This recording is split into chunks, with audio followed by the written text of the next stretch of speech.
I like to prefix this patch notes review with, while I've been back playing Runeterra for probably close to 2 months, I've only been playing like, an hour, hour and a half, 3 to 5 days a week. I'm still only in gold, so like the context or lens that I'm looking through things isn't like top tier competitive full all in on the game. Let's just give some loose thoughts on it. We're gonna be shy away from strong takes like we do when reviewing any set of cards. Let's take a peekaboo at what all they changed in here. They changed Scion's base stats all around. Was this card too good? This is like a champion I think I've played against like one time in the last month and a half or 2 months that I've been playing. So I guess I don't really know if this change is good because I haven't really played with or against this. Ash is getting a strict upgrade. You frostbitten 5 enemies. Do you frostbitten 4? Sure.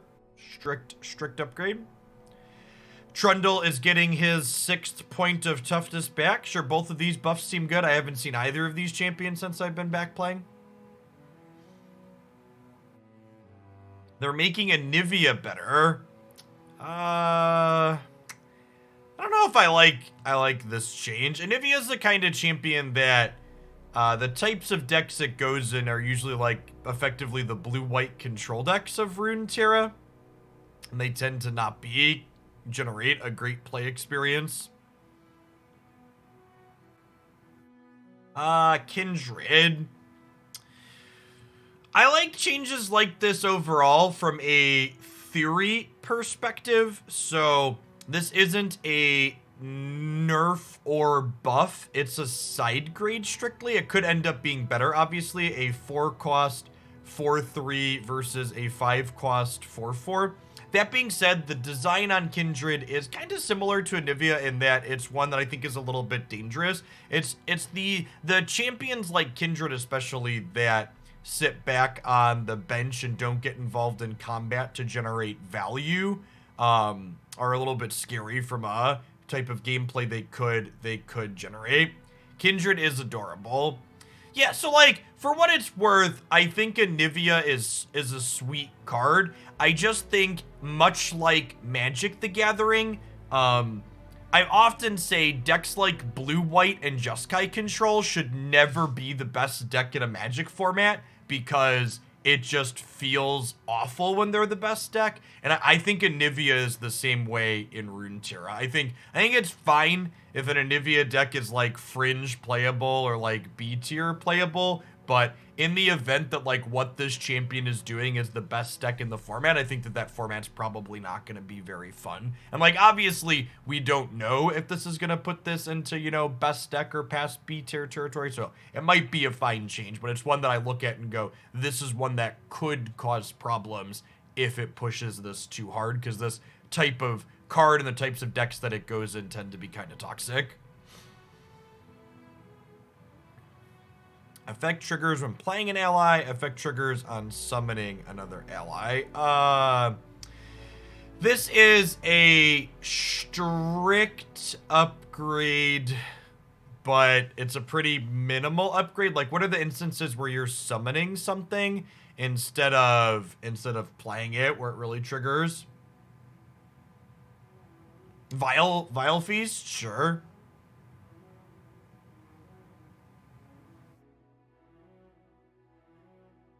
That's cute. Oh, trigger him on for with Vile Feast. Oh, that's interesting. Okay, so if you have spell mana, you could have Vile Feast with this on 4. Yeah, super small upgrade. That seems fine. Darius is just getting strictly better stats, so he's not worse than or the same as other units similarly. Sure. Oh, there's my gal. We're changing it to Nightfall, or when you activate another Nightfall, give me Challenger. Okay, sure. I don't know if this is enough to make Diana be super good, but it's better than nothing. The real reason for people that weren't playing Runeterra for a long time, Diana got kind of a splash nerf at one point because her champion spell is Pale Cascade. And I'm going to be honest with you, chat. Part of the reason I hate Lee Sin is not only its play patterns, but also because Lee Sin got Diana nerfed. Like, they nerfed Pale Cascade in large part because of the Lee Sin deck, which incidentally made Diana worse because Pale Cascade is her champion spell, which is Sedge.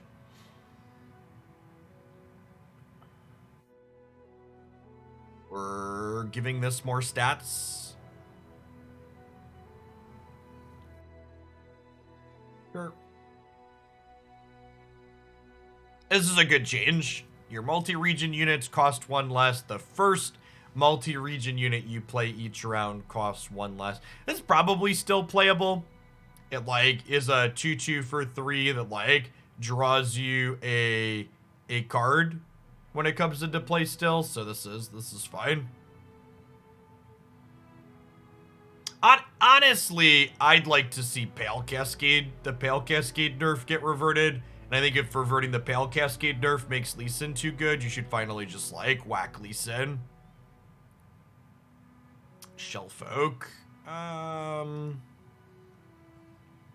This card didn't seem busted when we played with it, but it also didn't seem like it needed a 6 point of toughness, so that seems fine.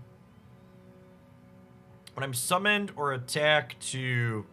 Oh, this card's much worse. Is this still playable at 4? I don't know if this is still playable at 4. You think it's still good? Oh, I guess the burn decks are playing it, right?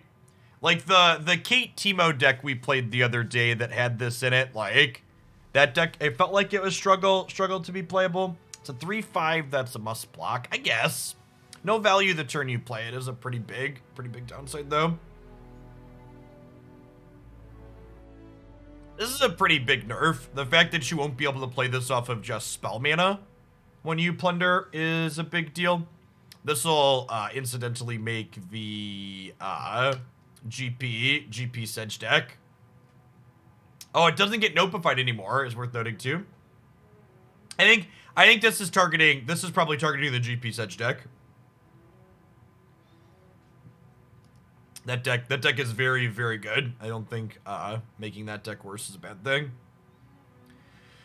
Obliterate all landmarks or deal 3 to all other units. Sure. I like small number adjustments to cards that weren't being played.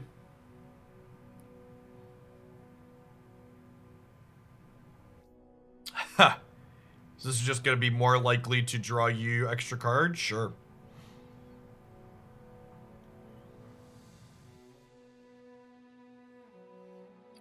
That's a big upgrade. Grant an ally and all allied copies of it everywhere. +2/+2. Yeah, slow speed to burst speed is a big change. Means you, like, can't kill it in response now, right? That card could potentially be good. Yeah, especially if you put it on something that you could generate. Rhyme Tusk Shaman gets a strict stat upgrade. It's a good piece to support Ash, who got a buff.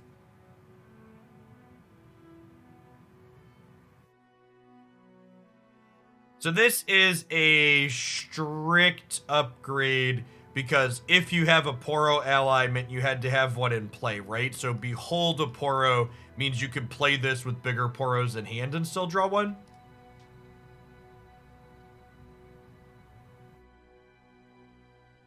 Chumpwump gets a strict upgrade. Strict upgrade for Runed Rex.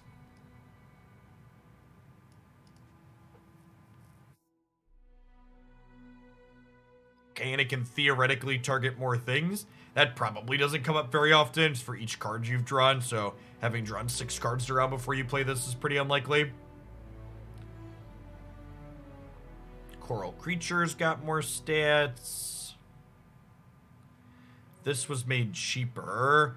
Level up all level 1 ascended allies. Does this mean only the ones in play? Or does this include ones in hands and deck too? I think this is only in play. Only in play. That's probably not very good still. Yeah, it seems probably still pretty awkward. Hey, Frank. Thanks for the half a year. Welcome back. I'm glad you're enjoying some Runeterra stuff. More stats on a card that wasn't really seeing play. Sure, seems fine.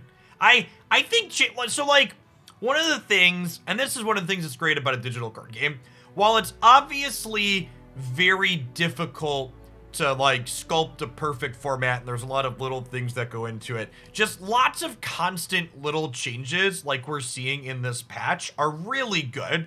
You just like take a bunch of cards that don't see any play, that are kind of neat and different designs, and just make all their numbers a little bit better, and then see what happens. And then if they still don't see play, you could do that again, and you could just like iterate through it. And I think that's one of the beauties of a digital card game, right? Is you don't have to get it right the first time.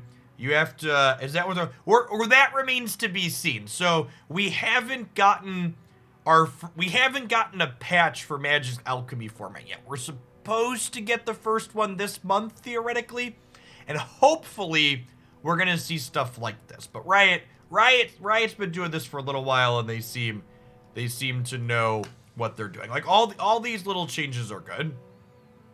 Another one, Back Alley Barkeep. Just small stat increase.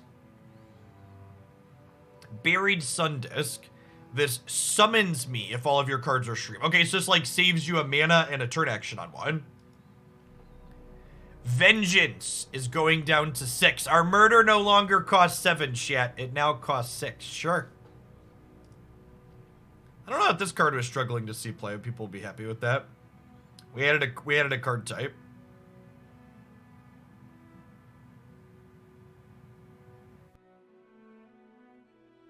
Hidden Pathways cost 1 more. Yeah, it's probably a good change. This card was really cracked. So, Magic's resource system is both a blessing and a curse. I agree that the number of non-games Magic generates on average tends to really suck.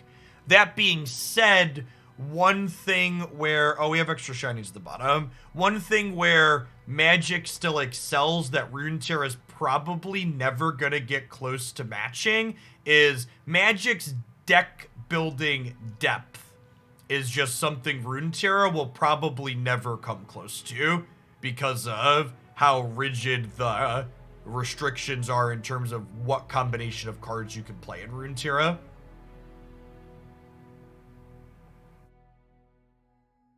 Their art is so gorgeous. They're so good at it, chat. They're so good. All of these are just beautifully stunning pieces. Love it. All right,